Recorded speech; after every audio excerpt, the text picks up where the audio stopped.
So our speaker this evening is Ron Garner.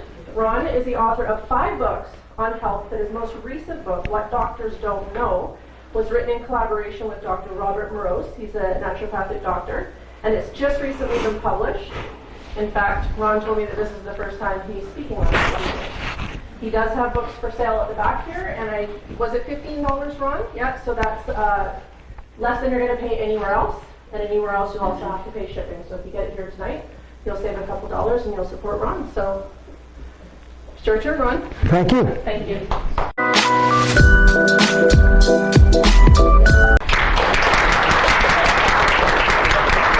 Thank you, Kirsten. Well, I thought I was finished with all this several years ago, but then life takes us in different turns, and I found myself not well, and through a series of events, I came upon and met Dr. Morse, but I'll tell you more about that later. And the whole result of it was that I wrote this book, and it's the smallest but the most powerful of the 5 books that I've written. The one that was probably had the largest circulation, and it was the largest book, was called Conscious Health, published by Namaste Publishing. That's the publisher of Eckhart Tolle and that sort of stuff. So anyhow, without further ado, we'll talk about this. What doctors don't know, and unfortunately that's really all doctors, allopathic and naturopathic. I've been searching this subject for about 25 years, learning and writing, trying to improve my own health. And nowhere did I find what I learned from Dr. Morse. He saw through all this mystery. Anyhow, so let's move ahead on this. Whoop. Norma, I just thought I'd throw in a little levity. Because it comes so fast, doesn't it? Okay, first of all, a disclaimer. I'm not a doctor or a healthcare practitioner, and what I'm presenting here, you can receive and do with what you decide. So it's not my intention to criticize doctors or denigrate them at all, but I am going to tell you about the system they work in that really binds what they can learn and what they can say and do. So it's not really always their fault. So in this talk, because of time, I'm only going to discuss the very basic. There's much more. I mean, we could talk for a whole weekend on the ins and outs. But really, health is simple when you get it right down to the nub of it. And that's what I want to leave with you here today. But my book has all that in it. So who am I and what is my story? Okay, I'm Ron Garner. I will be 82 in another 10, 12 days. When I was born, they said I was a lovely-looking little baby. But by 6 months, my body was covered with eczema. And that went on and on. I just suffered immensely. And my parents took me to doctors, and doctors said, oh, if we take out his tonsils, it'll make his eczema go away. So they yarded my tonsils out at age 4. I still can remember, you don't remember much back those times. I can remember that operating room, talking to the doctor, and having the chloroform pad put on me, and then later on waking up with that cold thing around my neck. So that was the tonsil. So after that, I had pretty chronic eczema, especially every spring and summer. Winters it eased up a bit. When I moved into my teens, I became allergic to all grasses and tree pollens. And then I went to UBC from age 17 to 21. And I was pretty good coming here to the coast because we were raised in the Kootenays. That's where I was. And then when I started teaching again, the problems started to come on. Of course, the eczema had continued. But I developed asthma at age 26. Then moving through my 30s and 40s, I had chronic lung infections, which they treated, of course, with antibiotics. And the eczema, they said, just slather on the cortisone cream. So we were trying to suppress it. You know, it seemed to help. The itch was infuriating at times. So trying to move ahead on this, in my late 50s, I started to realize, because the mirror was telling me, you're getting old fast. And I was not feeling better. I realized that the solutions the doctors were trying to give me were not solutions at all. And so I started to search on my own, and I started searching the natural health field. And I went into a lot of raw fruits, vegetables, that sort of thing, and a lot of juicing, and colon cleansing. And I improved immensely at that time. But then over time, I sort of got used to it, and I strayed back into the other habits. So my problems started to come back, although the eczema was never as intense, and the asthma wasn't either.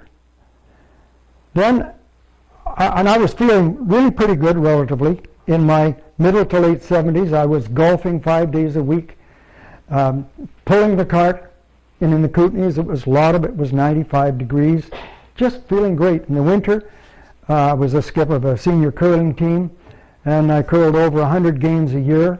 We had lots of success, just loved it. And then 2.5 years ago, I ate some blueberry liqueur that I had made the year before. There was only a little bit in the bottom of the jar. And I was watching a TV program, and I got up when I finished to wash the dish, and I went, oh, what's that? So I was off balance. Well, I waited for it to go away, but the next morning I woke up with full-blown vertigo. It was really nasty. That lasted about 3 days. Went to the hospital, couldn't do anything. No, there's nothing wrong. So over the next 8 months, I took every test that was suggested. I saw every kind of doctor, healthcare practitioner you could name. No, all the tests came back, nothing wrong, nothing wrong. But nobody could tell me what was wrong. And the doctors, I told them the story about the mold, and they said, no, don't think so. So that's as far as I got on that.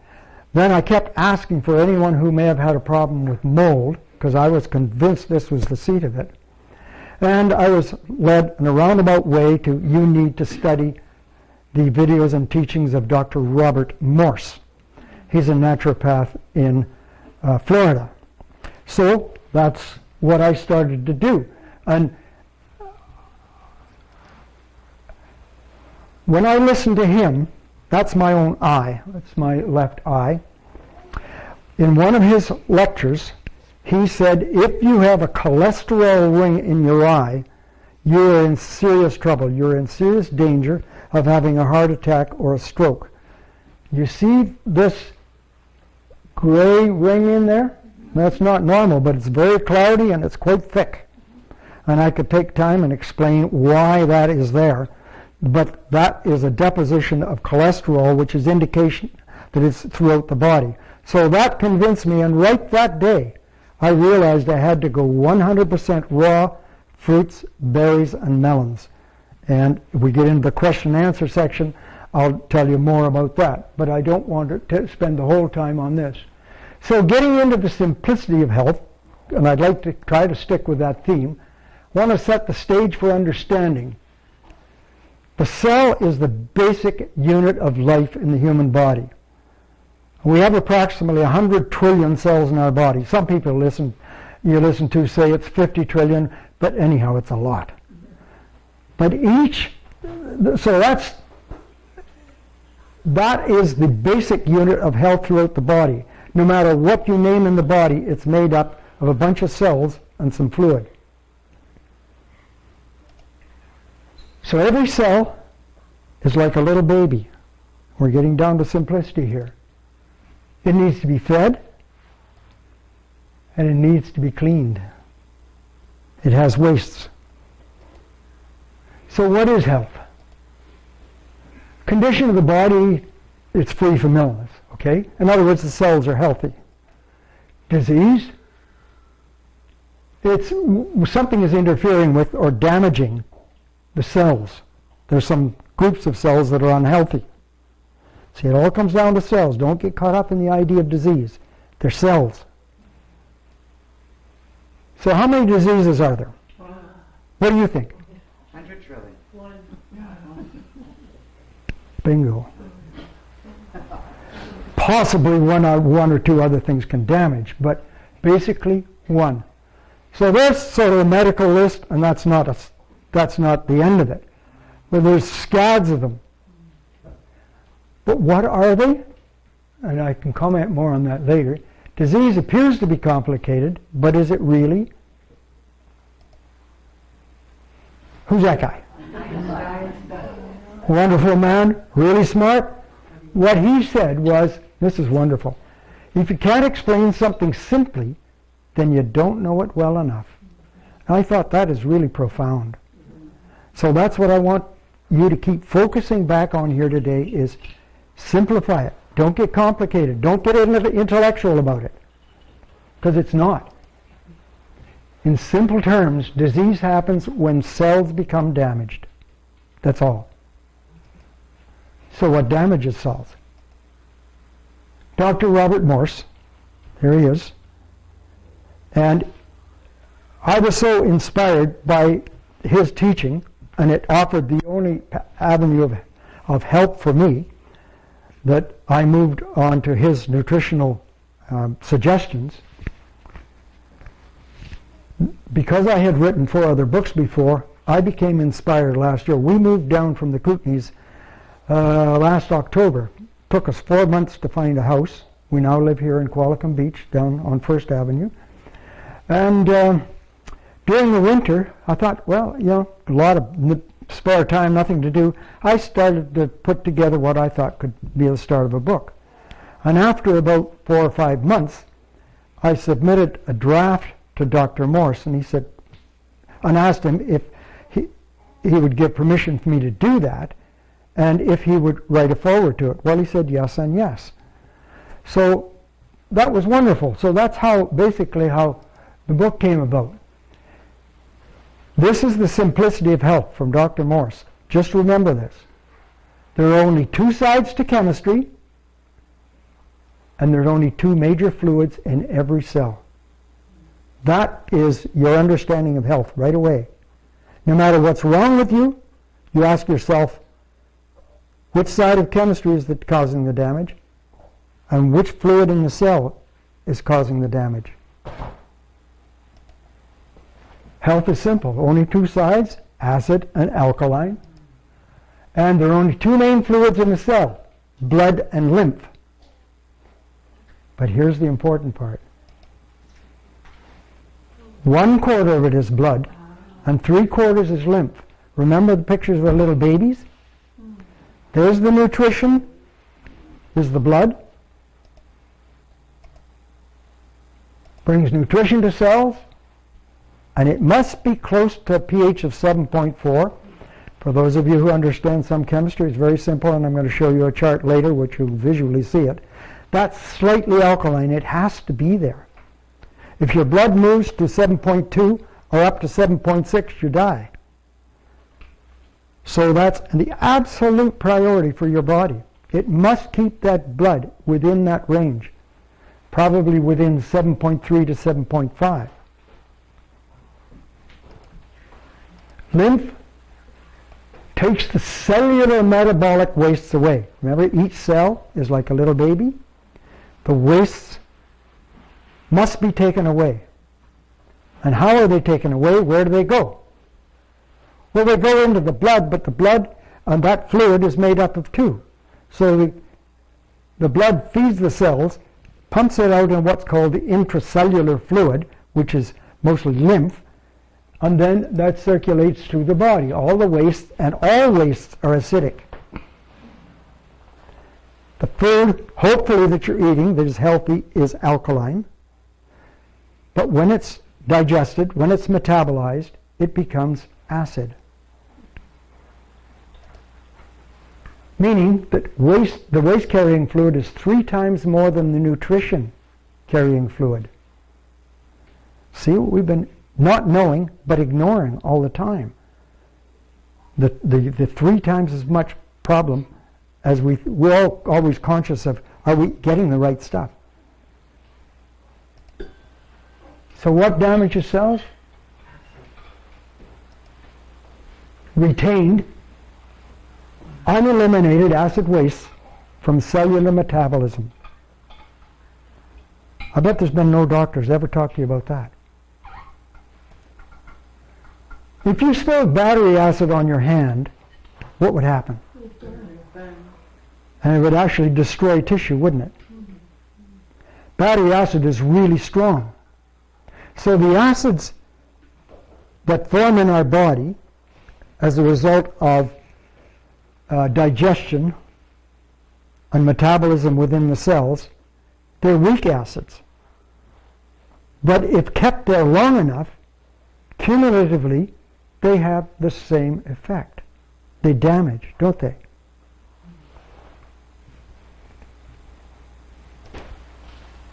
So what do acids do? They burn and corrode. They cause damage to cells, and they lower the pH of the blood. So now this sends the body into a bit of a reaction. Because your body's priority, every one of you here, what's your body's priority? It has innate intelligence, which means it's built in. Your body's priority is always survival. It wants you to stay alive for another day. And it'll do everything it can to do that. We all know cases of people who say, oh, he or she, she's only got a week to live.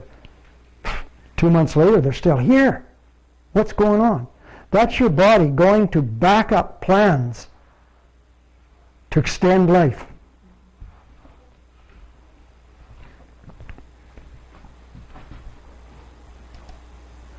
So as this happens, the body must work to keep your blood chemistry near 7.4.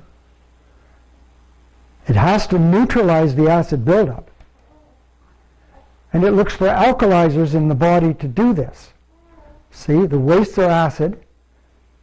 To neutralize that, you need alkalis. Acid indigestion, you take baking soda, don't we? Okay? We're taking an alkali to balance out the acid and make it neutral. The main ones used are calcium and cholesterol. Now here's something you probably have never heard before. Calcium, of course, is an alkaline mineral.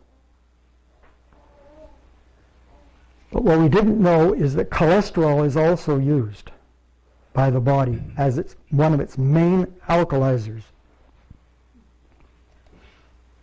Calcium withdrawal weakens tissues and cells. Calcium gives stability, strength to our tissues. And in particular, the most part we're concerned with is our vessels. Varicose veins, I have them on my feet. Bet a lot of you have them in various parts. You can varicose veins or spider veins where they're starting to show blue. What's happening is that calcium is being withdrawn from the tissue walls, and we see the venous blood visible through that. So the veins are becoming, and vessels too, are becoming weaker because the body has to rob the calcium from somewhere. So it can only get it from its own tissues. So when it doesn't have enough calcium, or to supplement the calcium, it moves to cholesterol. Here's one thing we have to know. There is no such thing as a good cholesterol and a bad cholesterol. The body never does anything. It does everything for a reason, and it never makes a mistake. If you're told otherwise, it's not true.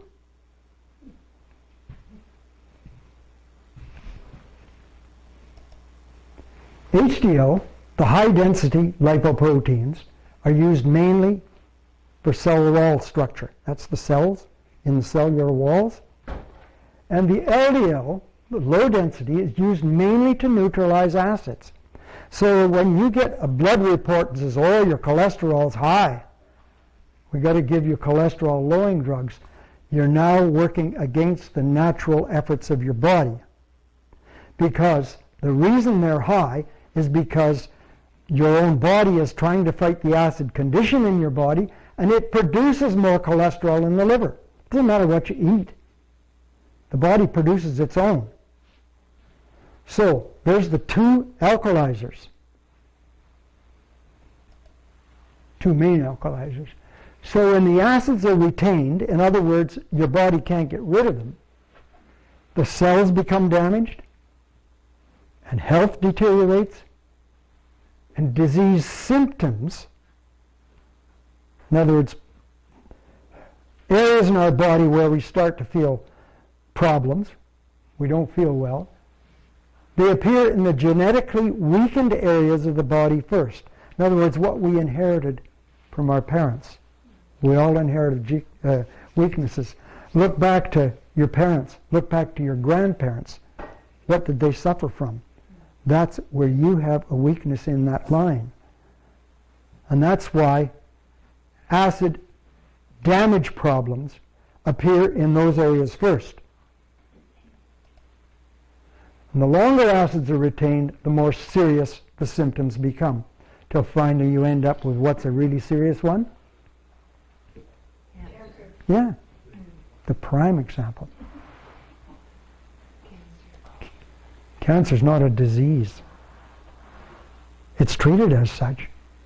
Disease begins to happen when our diet is overly acid producing and our body can't eliminate its cellular wastes. We're always aware and concerned of whether we're going to the bathroom regularly, having good bowel movements. That's only the digestive side.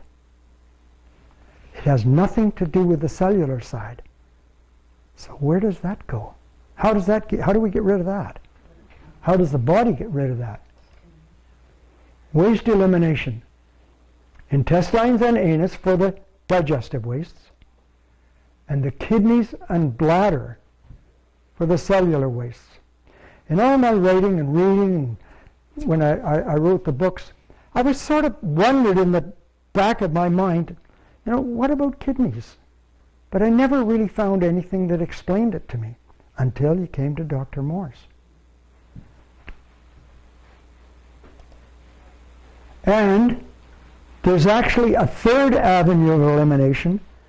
Didn't I mention a few minutes ago that your body always has a backup plan?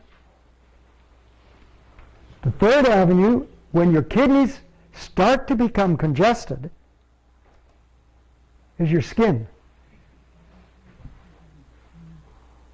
So I had eczema chronically as a child and throughout my life.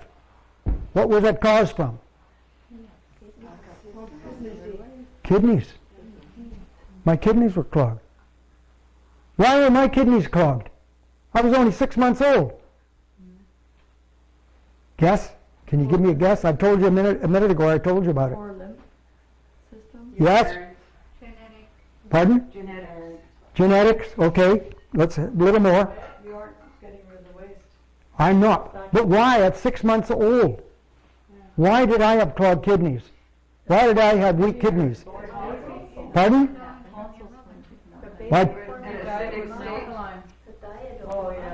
Someone almost hit it over here. Okay. Mom and dad fall in love, they go to bed, they make a baby. The sperm has certain genetic strengths and weaknesses in it. So does the egg. Then I spent 9 months in my mother's womb, correct? My mother had eczema over her body. What does that tell you? She had weak kidneys. So if she had weak kidneys, and while I was in her uterus, her blood was my blood. Her lymph was my lymph. Trying to go through her congested kidneys backed up into my body, didn't it? So I had about 6 months of grace. Couldn't take it any longer. The tubes got plugged, and my body moved to its backup plan, the only one it has, the skin. Psoriasis, same thing. Any skin problems. So what are we doing wrong? Too much cooked and pasteurized and not enough raw. I'm not going to elaborate too much on that, although I could. Why raw? Because your body is both chemical and it's electrical. Chemical is it acid or alkaline, that's in simple forms. But electrical means that our bodies, every cell is like a little battery. And I'm not going to go into a lot of them there. Raw food has electrical energy. When you cook it, pasteurized stuff, dead. Nothing. So, in other words, wears down. Too many complex foods. Meat, dairy, and grains are the worst. By complex versus simple, our biggest problem is the love affair we have with protein. Every meal's got to have protein in it. Where are you getting your protein? Protein is a complex food. In order to use it, your body has to break it down into the simple forms, which are called amino acids. In raw fruits, berries, melons, and veggies, you're getting simple amino acids. No work. Doesn't have to break them down. And the same thing with the sugars, which I'll talk about in a minute. The body needs simple foods, simple sugar.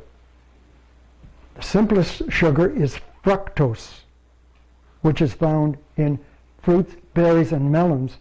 And the reason that is so important and simple is your body can grab that and use it right away into the cells. It does not need insulin to get it through the cell wall. Table sugar, glucose, those are complex. Your body has to work to break them down, and it has to produce insulin to digest them in a form to be able to pass through the cell walls. Honey is one of the most beautiful foods there is. It's mostly fructose. Why? And simple amino acids. Amino acids are the building blocks of protein. They're the basics. And I just mentioned you get them in fruits, berries, melons, and veggies. If you're eating meats, dairy products, cheese, all that sort of stuff, they must be broken down. It takes a lot of energy to do that. And it's complicated then for the body to utilize them, to get them into the cells.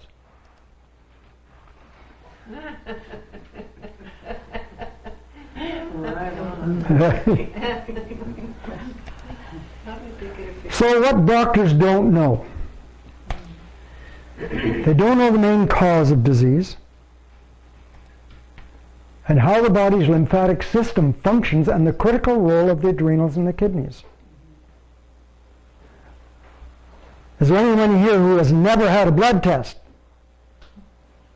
Okay. Have you ever had, who in here has had a lymph test? See? Well, I might have. I did some serious testing down in the States, and she did everything. Okay. Completed the acids, all my Krebs cycle, the whole thing. I have never found anywhere where you can get a lymph test done. Even before I found this information, I was working with the doctor I had in Nelson, not working. I went to him, trying to solve my problems. And I was wondering how acidic my blood was, and I asked him, okay, we're doing a blood test. Can I find out the pH of my blood? No, we don't do that. See? It's just not done. It was through a functional naturopath in California, and it was... Could have been. It was through, she's really gone, they went into detail, it was huge, and it was about $10,000. Well, that could be. The functional medicine is really closer, yes. Okay, so here is the critical part. And this, in a subtle form, is in the cover of my book. See this? There's the kidneys there are the adrenal glands, the ureters, and the bladder is down here. So that's why I have it in subtle form behind in the picture. So those little puppies are so important. And that's what is not understood. But you know about it now. The adrenal glands, they actually give direction to the kidneys. They work hand in hand. The adrenal glands produce your epinephrine and norepinephrine. But they give direction to the kidneys. And as we go a little further here, the medical system treats symptoms and not causes. It is a for-profit business system. So it wasn't developed by doctors. Going back to the latter part of the 18th century and the very beginning of the 19th, there were lots of schools that taught natural medicine. But John D. Rockefeller got the idea of there's a lot of money to be made here. So, and I'm not going to go into the detail of it now, but it's a very interesting story that I explain in the very first part of my book. But what they did and how they took control. And then they controlled the direction and which medical schools and what they would teach, what was acceptable and what wasn't. So our medical system depends on repeat customers. How many people know people that have multiple prescriptions that are renewed? It's a wheel you can't get off of.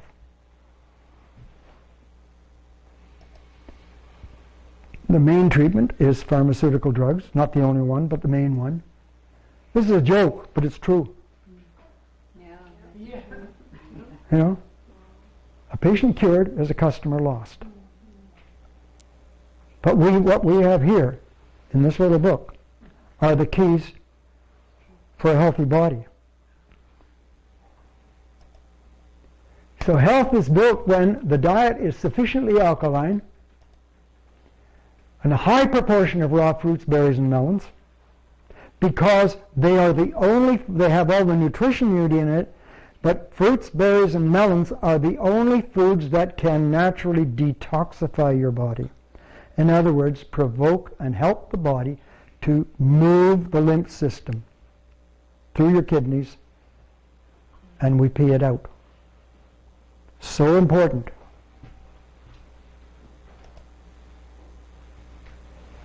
Have I moved off my area again? Yep. Cellular wastes are filtered out of the body. That's when health is maintained and renewed, when we do that. Through the kidneys. Okay, just as a little idea of it, kidney nephrons are the filtering tubes in your kidneys. And there's about 1 million of them in each kidney. Your kidney's only about that size. Furthermore, you've got one on the left and one on the right. And I've got a section in my book that explains how your body is bilateral, which means there's two sides to your body. The adrenals and kidneys on one side are different than the adrenals and kidneys on the other. When you give one of your kidneys away, real problem on that side of the body, because it's there for a purpose. Just as we have two sides to the thyroid gland, we have two lungs. In my case, for most of my life, I'm always colder on my left side than I am on my right. I asked doctor after doctor after doctor, why am I colder on my left side? I don't know. I never found anybody that could explain it until this. When you realize that, and you can find it out by taking your own blood pressure. That's another area, because it gives you a reading on the strength of your adrenals and your kidneys. It's not just there for what kind of problems am I having with my heart. That's simplicity. So you see these tiny little tubes, those are filters. Like you would have so many of them in your car's radiator. See how easy it is for those to get clogged up?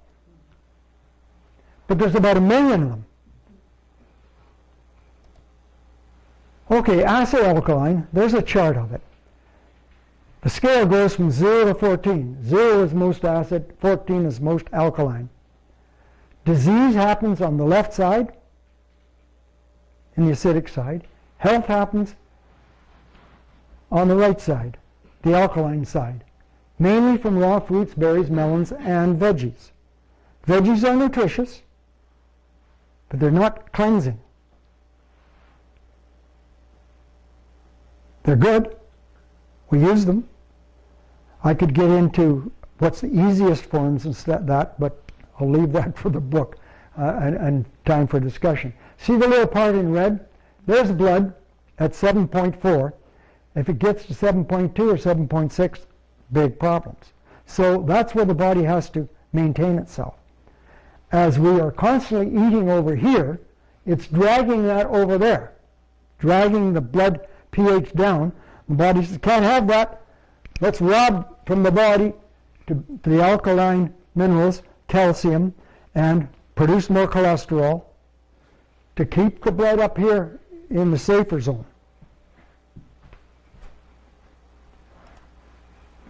When we're sick, we ask, what can I take? What do I need? You know, is my body missing something? I want to feel well again. Right? We've all been there. But we should be asking, why did I get sick? You know the answer to that right now. Because my body is getting overly acidic. What should I take out of my body? That's what we should be asking, not what I put into it. And how can I be well again, not feel well again? How can I help my body do what it's trying to do? If I'm getting plugged up inside, how do I clean that out so that my kidneys are able to work more efficiently again? See, I lost my balance 2.5 years ago.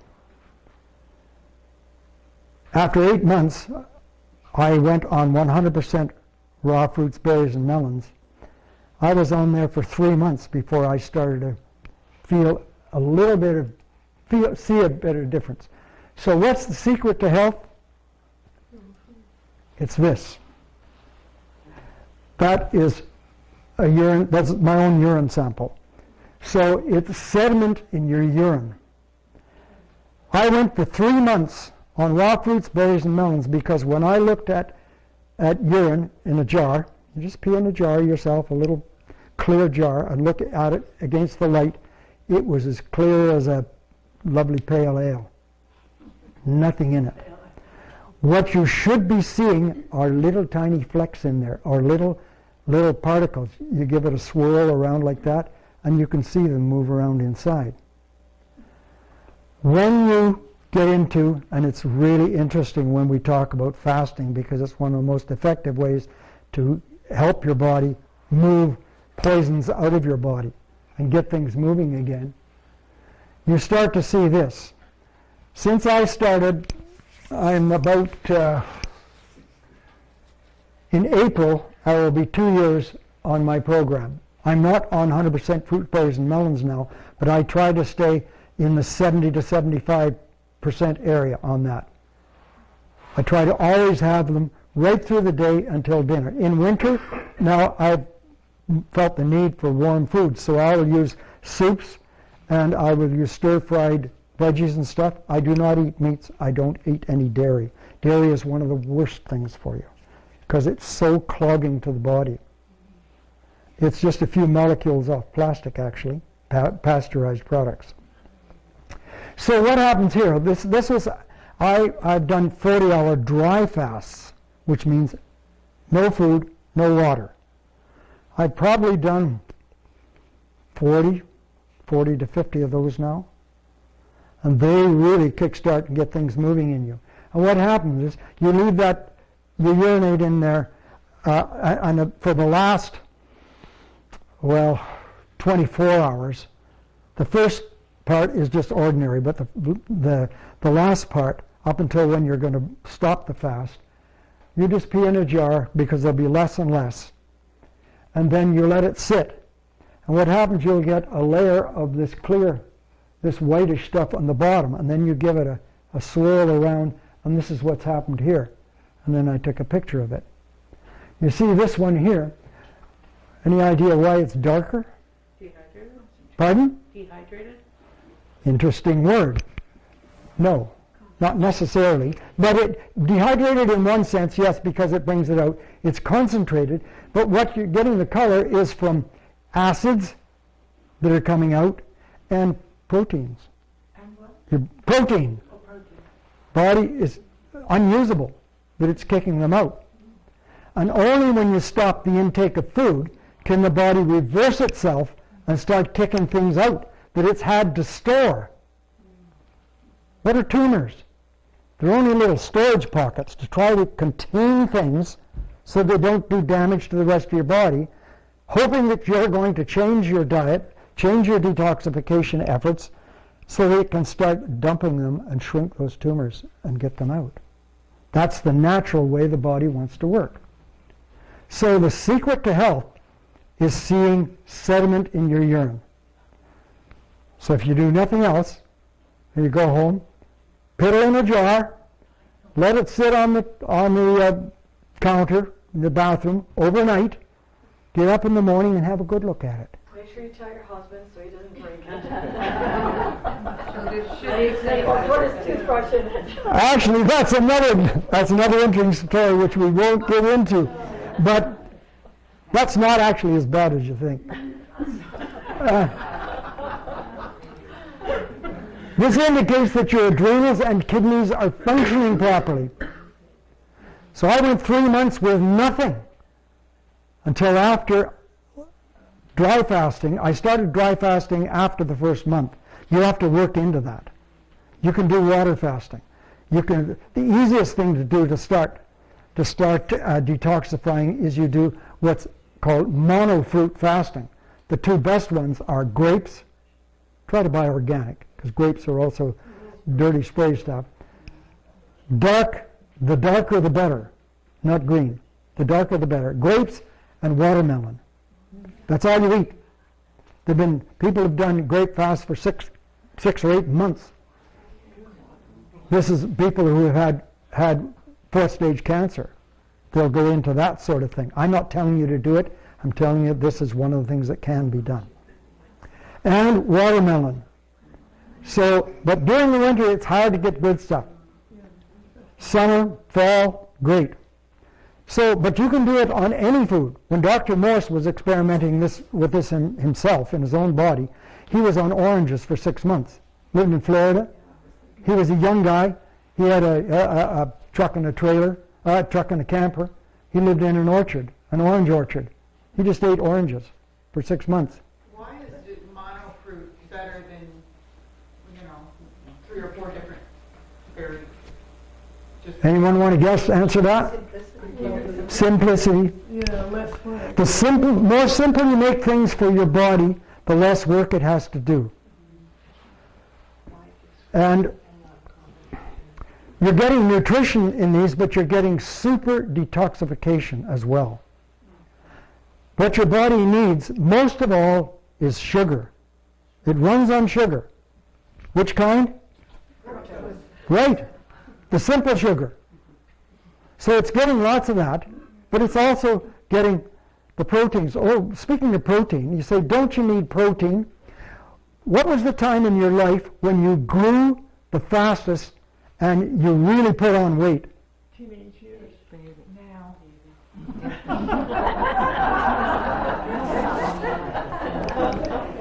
What about in the first year of life? Did you double your weight or triple it? Yeah. Okay. What were you feeding on for most people? Mother's breast. Mother's milk is less than 1% protein. So do you think you need your protein? Meats have in excess of 20% protein. Dairy products, 15-16% and up. Do you think that's a problem? Yeah. Huge acid producing. Fruits, berries, melons, and veggies are usually in the area of 1 to 8%. Body can handle that. Anyhow, I don't want to get into a lot of detail because I'll get sidetracked. Cellular wastes are being eliminated from your body when you see sediment in your urine. So why did I have eczema as a baby? I asked that earlier. Why did I have it? Because Mom Mums had weak kidneys. So therefore, I could only use her blood system. So her kidneys were plugged, so it went through and it started to plug mine. So I was born with congested kidneys. And as this happens, the adrenal glands start to get tired. The whole study of your glands, or the understanding of your glands, is so interesting too, right from your pituitary, your pineal. You know, the pituitary is the master gland, gives direction to the other. The pineal produces melatonin. It governs to a large extent sleep. You know, there's your thyroid, body temperature, and on, your pancreas, your digestive enzymes. They are all part of the orchestra that runs your body. And as those get run down, so does your health. The truth about disease, almost all disease is caused by acidosis. I say almost all because you could run into intense radiation, that sort of thing, you know, and that's beyond what you take in. But 99.999% of what happens and causes disease is right there, is an acidic condition in the body. And you must be, on a routine basis, doing enough to take it out. Can we just ask a question? Yep. What about that guy that ate oranges for 6 months? Aren't they acidic? No, they leave an alkaline residue if they are ripe. Well, I'm glad you raised that. The finest foods, the most detoxifying, and they're called astringent, are the citrus, lemons, oranges, and grapefruit. Lemons are your finest ones, but how do you pick, these all leave an alkaline, they're acidic, but they leave an alkaline residue in the body, and that's the important part. And how do you pick a good lemon? Not one that's as hard as a rock. You go in the store and you give them a little pinch. They should be slightly soft. Means that they're ripened. They will continue to ripen if left on the counter, but they have to be ripe in order to be alkaline. Greens are acidic. Any green food. Green, pardon? Are limes as well as lemons or not? Well, limes are good too, but They don't taste good, they're not nearly as effective in my knowledge. Can we just finish this and then we'll get into the questions? I asked you here a minute ago, has anyone here ever caught a cold? Yes. Any hands? Okay, it was a trick question. We didn't catch You didn't catch the cold. What did you do? What happened? Your immune system was down. To do with stress sometimes. Okay, we're getting down to basics here. What is the purpose of a cold? To clean your Exactly. shut you down. Your body in its wisdom says, hey lady, hey man, we're getting plugged up in here. I'm getting suffocated. I gotta have things cleaned out. I can't move around anymore.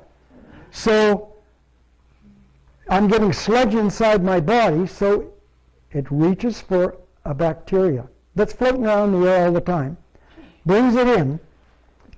Bacteria, parasites, viruses, they're part of nature's janitorial system. When you bring a bacteria in, and it starts in the nasal membranes or in the back of your throat, and you get that terrible sore throat. I've had so many in my life. Amazing. So what does that immediately do? When you get a cold, you start feeling Crappy. mucusy. What is mucus? Mucus is a lipid. It's an oil-based liquid that your body uses to grasp onto, cluster acids. And what happens to the mucus? Spill out of your body. They'll go through any orifice in our body we have. Mucus will try to leave, but that's the purpose of a cold. The cold is your friend. Flu is the same thing.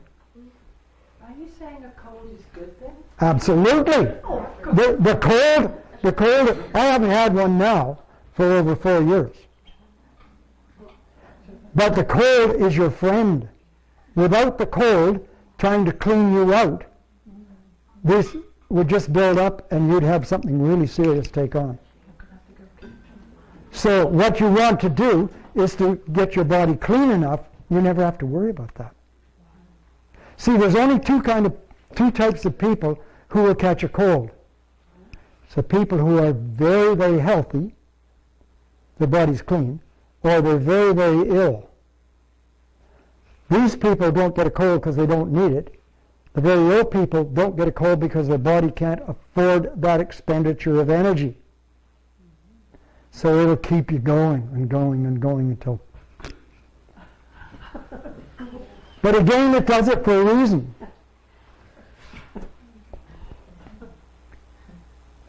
Here's what Dr. Moore said. If you live in the world of diseases, you're trapped in a prison you can't get out of. Those that treat diseases never win. You don't treat, you work with your body. They always fail and they die early. There's no such thing as disease. It's an illusionary hype that makes money. John D. Rockefeller knew what he was doing. Think gazillions that's made around the world. And nobody, including doctors, most doctors, don't understand how we've been hoodwinked, how it happens, how it did happen. But this is so logical. So we could talk about much more here. That's chemical, electrical, spiritual. Your body has these. How we create our lives through our thoughts and feelings. That's very true. Our various glands. The real meaning of blood pressure. I just hit on it a few minutes ago. The whole subject of detoxification, which is very interesting. The various ways to do it. The various ways of fasting, which I talk about in the book. But all you need to remember is this. So go away with this. There's only two sides to chemistry, acid and alkaline. There's only two fluids in the cell, blood and lymph. Which side of chemistry is the problem? Acid. Which fluid causes the problem? Congested lymph. Lymph that can't be cleaned because the kidneys are plugged. So your remedy is always alkalization, alkalizing fruits, berries and melons, and vegetables. But you must increase, if you want to get healthier, if you want to detoxify, you must increase your intake of fruits, berries, and melons. And detoxification. You have to get sediments start working, showing in your urine. That's why you need the information in the book. So it's easy to understand. It's the best teachings of Dr. Morse, and it's the best that I've come upon in my 20 years. So now we get to it. Open season here. Yes? Okay, if we're to be more alkaline, what about taking a little bit of baking soda in water every day? Is that good or bad? Doesn't that alkaline your body? Yeah, it does. Dr. Morse is of two opinions on that. He says, no, it's not harmful. But if we're going for the optimum in nutrition, it always comes from whole foods. Now, I have taken, and occasionally I do, something that's more powerful than just baking soda. I will squeeze the juice of half a lemon, put in a glass of water, and put in, you'll get used to it, and put in a half a spoon or a spoon of baking soda, mix it all up and drink that on an empty stomach. Now that's very alkalizing. But without going to there, what we really should get in the habit of doing is the lemon. The lemon is your biggest friend. Talking there about the master cleanse was one developed by Stanley Burroughs, and it's 2 tablespoonfuls of lemon juice, or even teaspoons. 2 tablespoons of maple syrup is what he used, but you can use honey, which is a little better than maple syrup because it's raw. If you like, as long as it's not pasteurized. And a pinch of cayenne pepper. And what the cayenne pepper does, it stimulates circulation.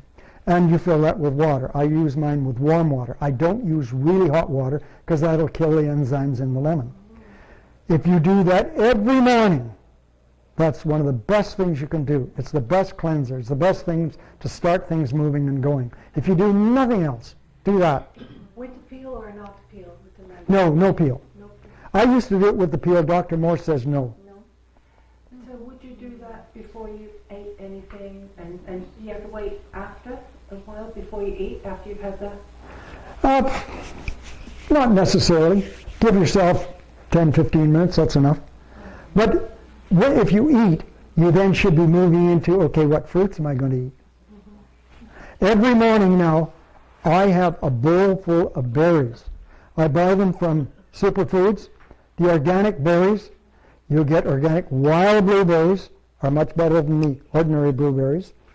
There's a bag of mixed berries you can get, which has ordinary blueberries, blackberries, and cherries. These would be frozen? These are frozen, and organic strawberries. I mix a combination of those. I have a big bowl of them. I use about 1/3 of a cup of coconut milk, and you have to experiment around and find the ones that are really nice. That's very nutritious for you. And to sweeten it, I add some honey. Then I will add some, if you want to help your body, and I haven't even mentioned it here at all, supplements are not recommended, because the ones that come in pills and capsules, those are individual chemical supplements. The supplements that work with the body are the ones that the indigenous people have known about for thousands of years. What are they? Herbs. Yes, herbs. So you find the herbs that are good for whatever part of the body. I buy those in capsule form. I break the capsules open and I mix it into my fruits. I do a tremendous amount of juicing. We buy grapefruits, oranges, apples, ginger, lemon by the bags. And I make 3 or 4 cups of that every morning. Make one for my wife, Blaise, at the back, and I have the rest, and I'll mix some herbs in there as well. When you're fighting chronic conditions like I had and I still have in my body, I was 80 years building this, not having things that are working right. I'm not going to change it in a day. I'm not going to change it in a year. I'm coming up 2 years in April on this. I see improvements. I see tremendous improvements in my blood pressures, which tell me the strength of my adrenals and my kidneys. I see my skin improving, lots of things. Yes, lady at the back. How's your cholesterol range in your iron? It's still there. Oh yeah. That, I keep hoping. Well, it's hard to see. You can take a picture of your iris with a cell phone if you experiment around and get light coming in from the side. Experiment around, then you can have a look at your own. And then go on to Dr. Morse's site, which is rawfigs.com. It's a search engine. I talk about it in here. I talk about it in there. And there's a lot of his videos where he discusses analyzing the iris and what it's telling you, the various parts of your eye. And I have a small chapter in there on it all shows in your eyes, because it really does tell you what's going on. Yes? I just wanted to ask you a little bit more about how blood pressure is a reflection of adrenal health. Okay, very, very interesting. Your neurotransmitters are produced by and large by your adrenal glands. That's your epinephrine and norepinephrine. Normal blood pressure, as we're told, what is it? 120 over 80. One what? 120 over 80. 120 over 80, that's the accepted norm. Dr. Moore says that is not the normal. It should be 120 to 125 over 60 to 70. Now, think about it for a minute. The 120 to 125 says we've got pretty good neurotransmitters coming. That is the hormones, they're sending messages through our nervous system. telling things to happen in our body. The bottom number, the diastolic it's called, 80 shows, when it's down in the 60 to 70 range, it shows that the kidneys are flowing freely. Now, if you've got an 80, that is normal by medical standards.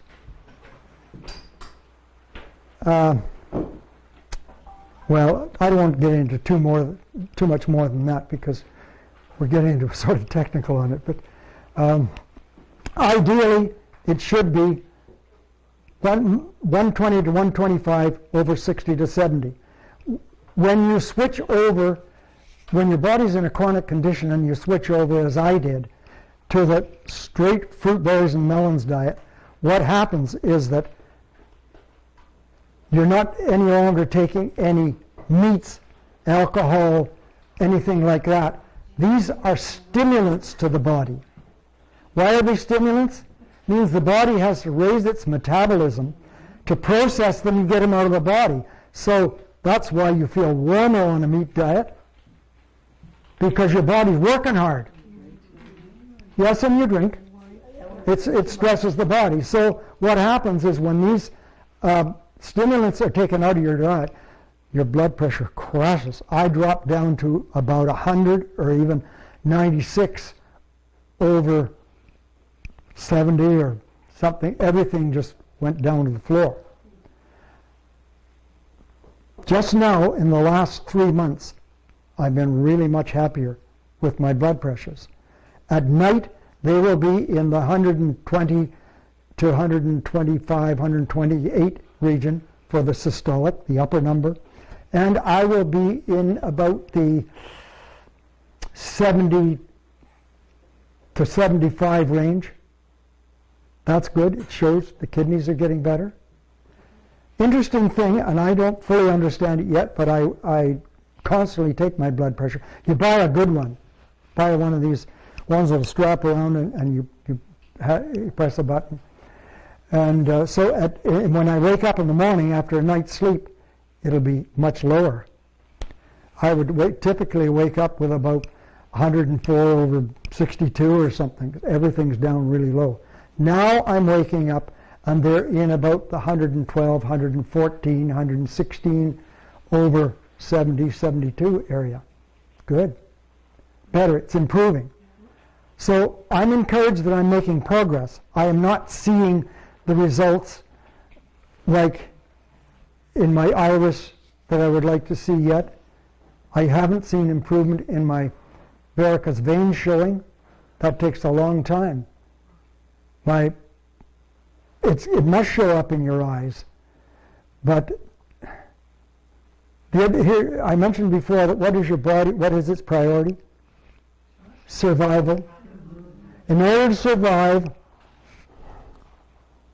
it wants to address the most serious things first, correct? And that's what it does. It works on the most serious things in your body to bring that down to a certain level. Then it'll go to the next one and say, okay, this one's really not good either. So to bring that down here. I explain that whole process of how your body heals in the book. Ron, Yes? can I ask a question around the blood pressure and adrenals? Yep. What's the connection for the adrenals? The systolic, the upper number. And so it just is basically telling you, as you were talking about the neurotransmitters.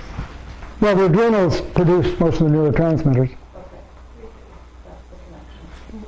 But your adrenals are so important. They're so related to anxiety, depression, not just our physical health. It's all related, yes. I always thought that the greens were alkalizing, and you're saying they're acidic? No, I didn't. I didn't. Greens are good for you. Yeah. But see, that gets into another whole element. The greens are really good, especially the herbal greens.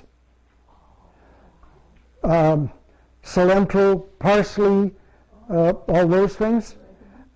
Just let me try to complete this thought here. The greens are good. They're nutritious. Understand they are not detoxifying, but they're good by all means. Yes. I was just going to add, I think when that was misunderstood. You were talking about unripe fruit.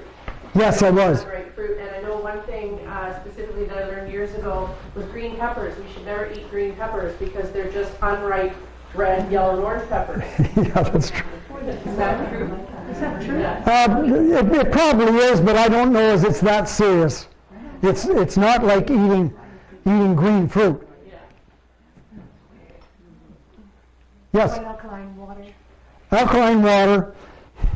Dr. Morse says you shouldn't drink anything over a pH of 8.5 because anything too acidic imbalances your body. It happens the other side too. Anything too alkaline forces the body. So you don't want to force your body, you want to work with it. You want to have the least.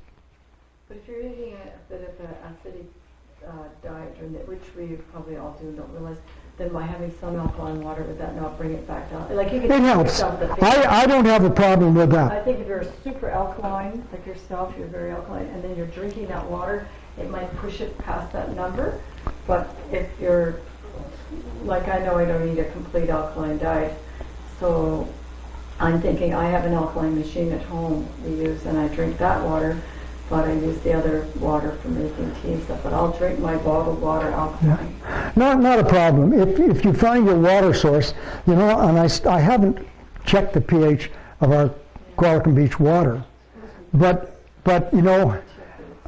water that's in the 7.5, 7.8 area is really ideal for drinking. So that's slightly alkaline. So you can get into the 8, the 8.5. But, for a time, I had a machine too. And I would super alkalizing, thinking that more is better. But you can do the test paper, Yes, you can do the litmus test. Sure, because I know at one time I was really quite alkaline and I was doing it, and then I realized, it's too high because it was going into the higher numbers. I agree. But I was wondering if you're eating a lot of acidic type foods or you're going out, it wouldn't hurt to mix it up a bit. No, but see that fits it into a whole other area. This is why an hour or an hour and a half talk isn't very much. A whole weekend would be great because we're getting to acid alkaline, which is really the basis of all health. And the way you test yourself is you test your saliva first thing in the morning, as soon as you get out of bed.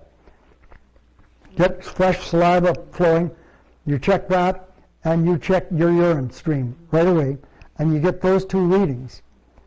The saliva is telling you basically what the interstitial fluid in your body is, what pH is it at. When I changed my diet, I was down in the low 6s, 6.1, 6.2, really bad for saliva. Your urine pH tells you what your body's trying to get rid of. It's a result mostly of what you ate yesterday and late last night, first thing in the morning. It's really interesting, but it's a wonderful indicator, health indicator. So you want it to be high acid, so that you know that you can get rid of the acid in your urine. Ideally, once you've reached a level of health, the pH of your urine should be low 6s, and your saliva should be high 6s, low 7, very low 7. But while you're changing your diet, it will fluctuate because we realize now that we probably all have some kidney problems. They're struggling with things. Nothing heals in an acid medium, including your kidneys. So for a period of time on an alkalizing diet, your body's throwing out the acids. You're piddling out acid all the time and check, that's great. And all of a sudden you look at it and my urine is 7.8, even 8. What is going on? Nothing heals in an acid medium. So your body has done enough work for a period of time and it says, I'm going to produce alkalinity now to bathe the kidneys in alkaline solution so that it can heal. And so it'll maintain that for a while it heals some tissues and stuff up. Then it'll switch over again. You can bring on the acid by fasting. I've gone through these many times. especially dry fasting, because that's when you get that dark-colored urine coming. You mean bring it on so that you're getting rid of it? Yes, yeah, you can switch over so that you're moving acid again. However, don't underestimate the power of your body and the wisdom of your body producing alkaline urine, because it's doing that for a purpose, for a period of time. Just stay with your program. See, be your body's assistant. Don't be your body's boss. How long will you fast? When you're talking about you try and fast?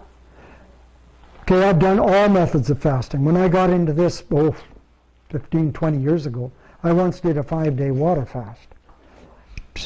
Did I ever drop? After 3 days, your hunger goes. The first 3 days is, you know. So then I have done watermelon eating for 2-3 days, all grapes. You've heard about intermittent fasting. See, we all fast. We fast overnight because breakfast is breaking the fast. It's break fast. So if you want to start, and a good one is just an intermittent fast. After dinner, you have nothing to eat or drink until breakfast. Then eating and drinking in the evening keeps your body working. You want to give your body rest. Only when it doesn't have to digest and process anymore can it reverse itself and start to push stuff out. That's why it's important to give yourself a period of time.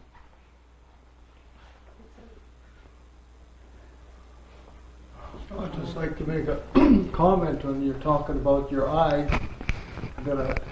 I used to be a faller, and we used leaded gas. Yeah. Lead level was high, and the doctors, they only can check so much. With hair analysis, you can check a lot. So, and it was into the 3rd year, after I started taking seaweed, and it goes through and it pulls out those lead molecules. And it was going down on the test, and all of a sudden, bang, it comes back up. And he says, well, that's good. Now it's coming out of your bones and on your marrow. Yep. So all the stuff that you got that's around showing in your eye, to get it out of the bones and the marrow, it could take a long time. Oh, years. Yes, it certainly can. You raised a very interesting subject, and I'll share it here. Body functions and that we shouldn't be ashamed of any part of them. We should talk about them. When you're on a normal diet, sometimes, we've all gone to the bathroom after somebody else has been in the bathroom and, whew, got to get out of there. Okay, on an ordinary diet, we put out a lot of odor. When you have been on a fruit, berries, melons, and vegetable diet for a long enough period of time, your body's eating quite clean, there's very little bathroom odor to that. However, so your body, and the odor is just your body getting rid of stuff it doesn't want. It's getting rid of the acids, and it's getting rid of sulfur. That's really what causes the problem. That's the stink. Okay? But when you've been on a good diet for a long enough period of time, and you do, in my case, after I have done a 40-hour fast, and here's the neat thing about dry fasting, don't jump right into it. You have to work your way into it. But once you do this, 1 hour of dry fasting is equivalent to 3 hours of water fasting. So when I do a 40-hour fast, I go from an early dinner right through the next day until the following breakfast. That's 40 hours. That's equivalent to 120 hours of water fasting, which is 5 days of water fasting. And once you get used to it, it's not that hard to do, other than the smells for someone else cooking in the house. That's a bit of a problem. But anyhow, what I was starting to tell you was when I'd been through that 40-hour fast, and then when I love that second night, because you're not putting urine out, you sleep right through the night. Interesting thing, you can go for days without food or water because your body starts breaking down fat inside your body to produce its own pure water. I talk about that in the book too. So what happens after this 40 hours, you'll go to the bathroom and even you don't like it in there. So what's going on? This is deep cleansing. This is your body going down deep and pulling these things out. Pulling sulfurs out where they've been stored, where they can do the least harm for the time being. Okay, so many asides here. Anyhow, yes, question? I was just going to say, I noticed that with perspiration as well. Once you do a really good, I did the 5-day master cleanse as well. And then one thing I did notice after was when you perspire, there's no odor at all. And it was, I haven't had any, I never wear deodorants now or anything. No. But I remember one time thinking, oh, I could smell, a little bit. And I thought, okay, I need to start cleaning out again, building up. Now, if you're a meat and dairy eater, you do. Yeah, you have it. That's what they say. Infrared saunas, does he have an opinion about that? Dr. Morse recommends steam saunas. I'm glad you mentioned that. I was just thought of that. I was going to bring it up. One of the best things you can do to help yourself start to move things is start with the last thing first, which is the backup system of your body. If your kidneys are having a problem, help your skin get your pores open so that the sweating starts happening. Steam saunas are really good. And once you've done that, and even hot showers, but you also need to finish off with cold. Hot is acidifying, cold is alkalizing. So interesting, isn't it? Yes? I wanted to check, when you eat that many fruits and juice, does it not make you diabetic? No. Does not make you what? Diabetic. Diabetics have problem with what? Insulin. Fruits, berries, and melons have what kind of sugar in them? It's a simple sugar. Your body can use it. And I make the statement in the book where Dr. Morse says he has put his diabetic patients on 100% fruit diets with good results. Yeah. Bob? The big fad about apple cider vinegar, what does Dr. Morse say about that? Dr. Morse does not like anything fermented. Because fermentation is a process of forming fungus. So he also does not recommend the spirulinas and the chlorellas and that. He calls it pond scum. So I can't take issue with that. Yes? That would affect nuts too, because there's sometimes fungus. Yeah, but nuts are too high in protein. So if you're going to eat nuts, they need to be raw, they should be soaked first, and you only eat a small amount of them. I used to gorge on cashews. Yeah, I used to love them.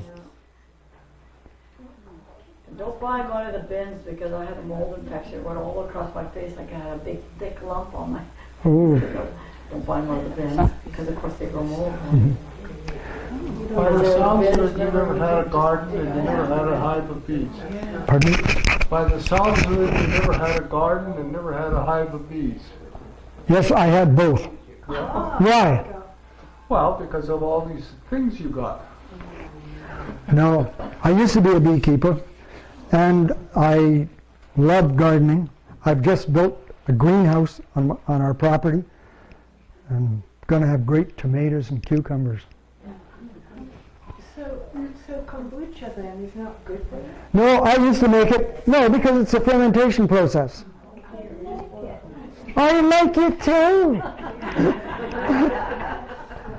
But here you go, if you're healthy enough, you can have a little bit of whatever. Remember the 80-20 rule.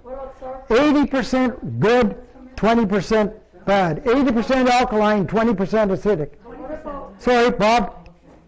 Different kinds of milks, like oat milk, coconut milk, cashew milk, all those kinds of things. What does Dr. Morris say about those? He says coconut milk. Because if you're making your milks, and I used to do them, the nut milks and stuff, again, you've got the high protein content there. And that's the problem. It's all about acid alkaline. Remember, there's two sides to chemistry. Which one causes the problem? There's two fluids in a cell. Which one causes the problem? Lymph that's not being able to be filtered. But how do you keep muscle on if you don't eat any type of fruit? I mean, there's a little bit in your vegetables and fruits, but to build, as we age, sarcopenia is very prevalent in anybody over starting 35 to start losing muscle mass. So how do we continue to build the muscle? Well, you have to have enough protein to build that muscle. What I'm just saying. No, you don't have to have protein. Well, what do you mean you don't have to have protein? Well, I address that in the book from Dr. Morse. Talks about muscle building, and there's a whole half of my book explains about health. The last half lists almost every condition I could think of and that you might think of a so-called disease condition, a food, that sort of thing, on what's the good and the bad about it. Yes, you will lose weight. I did. But your body will move to its natural weight, because what is nature's ultimate rule? Survival. But in nature, the strong survive and the weak perish. Right? So inside your own body, the strong cells survive, the weak ones die and are expelled. So they have to be broken down. So the loss of weight is a result of you getting rid of dead and dying cells. Once the body has healed itself enough, it will start to build back up. I was at 140 pounds all my life, just give or take 2 or 3, 5 pounds maybe, up or down. When I did this, I went down to 120. At one point I hit 118. Yes, I mean, it's scary. My wife Blaise got really scared about it, and my friends and relatives, they think you're nuts. But I understood what was going on. Now, the last time I weighed myself naked, I was 128. My diet I don't eat meats or dairies or anything like that. I've increased the amount of vegetables during this cold winter, soups, stir fries, that sort of thing. I use a lot of avocados. So good fats are good. Yes, natural fats, avocado. What about oils? Okay, let me ask you this. We share over 90% of our DNA with gorillas. The mountain gorilla, 90%, 97% plus. Do they go down to the store to buy the oil? They live on fruits and bamboo shoots. That's what you gotta eat. No, but I'm just saying, there's secrets. We're naturally a fruit-eating species, and that's a whole other subject we could go in and discuss. Do you basically eat fruits for breakfast? Is that how you usually start your day? I eat fruits for breakfast and fruits for lunch right through the day until dinner. What did you have for dinner? What did I have for dinner tonight? I made a vegetable stir fry of, well, you name it. Cauliflower, zucchini, peas. What else did I have in it? What did you use for oil or whatever? A little coconut oil. I've taken to really loving East Indian food. The vegetarian, so we buy those kind of sauces. And you can make them just as tasty as you like. And I will have raw avocado in it. And although I want to cut back on it, but I love it, I use rice noodles, brown rice noodles. Sometimes I'll have some rice. But again, these are complex carbohydrates, which requires more insulin from the body. When we get into the warmer weather, I will move to increase my percentage of fruits again. And once I get into the tomatoes and cucumbers, are those a fruit or a vegetable? What is a fruit and what's a vegetable? Fruits bear seeds, vegetables don't. So fruits, tomatoes and cucumbers are fruits. Well, beautiful, I love them. No, squash has seeds. Yes, squash has seeds, yes. I heard a really interesting definition that I read quite recently that I found interesting. Fruits will continue to ripen when you pick them. Vegetables will begin to rot when you pick them. Exactly. Right? As another way to distinguish between That's true. Yeah. the difference. So is quinoa out of the picture? Not entirely. You just don't do it. Quinoa is an alkaline forming grain. Neutral to alkaline, whereas the other grains are not. There's quinoa and there's one other. It starts with an L. Lentils. No, not lentils. That doesn't matter. Anyhow, quinoa is okay. I'm sure we could go on because it really is an interesting subject. So I say, I have my books here. And this is the first time they are for sale. They should be on Amazon, I hope, next week. I'm producing an e-book as well. On Amazon, it'll be $17.95 for the print-on-demand book, plus tax, plus shipping. The e-book will be $4.95 Canadian. And I'm also working on to produce an audio book. We're still trying to to buy a voice to read for us on that. It sounds like a radio announcer almost. Well, Yeah, it used to be a portion yeah. and everybody stopped reading all this stuff. Hey, Prince Harry, how are you? So the only other thing I would say here is, and it's a little bit of an appeal to you because I'm getting started. I'm new here and don't really know my way around. I really would like to give more of these presentations. You see how interested you people were. People need to know this stuff. I'm not in it to make money. I want to pay my expenses, naturally. So if you know of venues where you have, say, 10 or more people, even at your houses, I don't mind, I will come. If you want to help me put on one in town here or in Parksville or whatever, I would be very grateful. So, We would be grateful. well, I need help.